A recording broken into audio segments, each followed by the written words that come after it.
Ехо хора, нямам търпение сега да ви покажа каква дивотия сътворихме с Мира.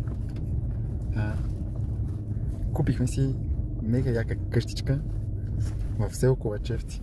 Така, търсихме си апартамент. Накрая ми приятел вика, ела ти покажа една къща. И сега ще ви покажем мега яката къщичка, брат.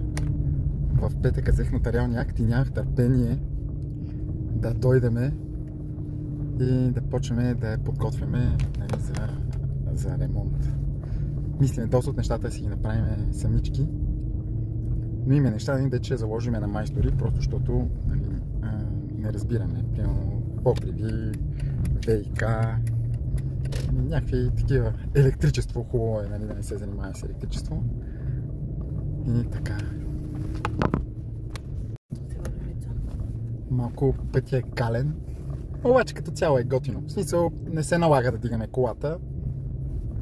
Минаваме си като пичове. Отзад съм натоварил багаж, лопати, тирки, брадви, всичкото лютеница, работни дрехи.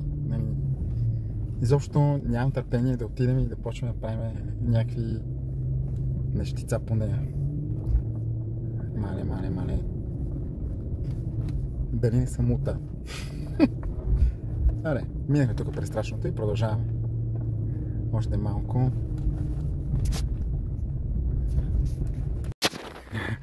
Тея къщичката е тук малко. Опитахме се да влезем с Мерджо.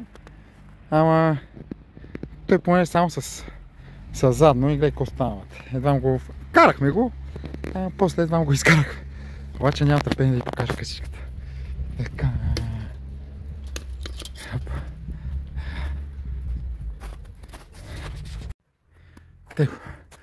Тихо пъто.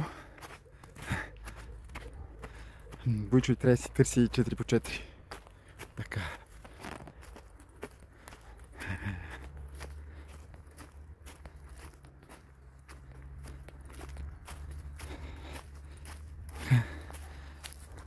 Ето я латенце.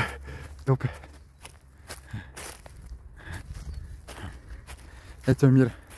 Мило, помахай! Да. Сега ще ви покажа с малко отвътре как е.